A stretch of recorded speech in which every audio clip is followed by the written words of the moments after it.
The president's budget reconciliation bill was signed into law just over a month ago, and in the time since, impacted organizations are growing their concerns about what's to come. Greg Burke operates the addiction recovery group Beacons of Hope in Hazard. He says the center is already looking at ways it can reduce potential barriers that come up when Medicaid funding is reduced in 2027. He says about 99% of those who come to the organization are able to through Medicaid. We have no other options here in Eastern Kentucky. We haven't invested in the economy the way we should have to be able to get people to high, good-paying jobs and turn around to get them off Medicaid. Without Medicaid, Eastern Kentucky would end up being a ghost town. Burke joined Kentucky Democrats for the launch of a media tour on Thursday defending Medicaid, with another stop set for Louisville this week. In a statement, the Republican Party of Kentucky told RWB this is simply more pearl clutching from Kentucky Democrats. Republicans are ensuring Medicaid serves its intended recipients: children, the sick, and the elderly poor, not able-bodied adults who refuse to work. So, Senator Reed, I want to start with you here. Republicans say they want to push people towards these good-paying jobs that will supplement the overall need for Medicaid, but as you heard Mr. Burke say there, East Kentucky doesn't quite have that enriched economic development. What's Republicans' answers to that? Well, I don't think anyone is saying they're going to lose their Medicaid benefits. I mean, if you're talking about ages like 19 to 64, if you're an able-bodied Kentuckian, you know, we're just trying to set the parameters here. You know, it's not an unlimited budget as to how much money we can spend on Medicaid. So we're trying to figure out how do we get the money to the folks who most deserve it. You know, we're just trying to eliminate fraud, waste, and abuse so that those who deserve this, those who, you know, were in that category, you know, the elderly, the sick, the young kids that need this help, that they get it, you know, because it's really important that we do that.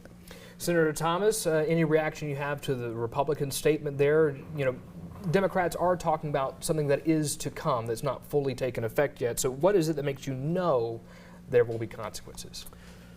Boy, let's just start here, okay? We've had Medicaid around since 1965, okay? It's investigated often by Kentucky. The rate of fraud, you know, here in Kentucky is less than 0.5%, okay?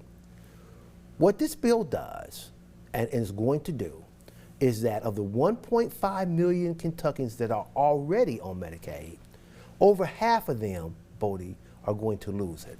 And let's not lose sight of the fact that the Republicans know this is going to happen, because if this was such a good idea, then this would have started right away. But no, under this bill, and every listener should know this bill doesn't go into effect until January of 2027. And there's a reason for this, because they didn't want to implement this until after the midterm elections. That's just how bad it's going to be. And not just for Eastern Kentuckians, for all Kentuckians across this Commonwealth. Would you like to respond to that? Well, I don't think that's going to be the case. I think this is really just a way to right-size it on who's getting it. You know, we don't really know all of the ins and outs of the bill yet anyway. We're going to find out more soon.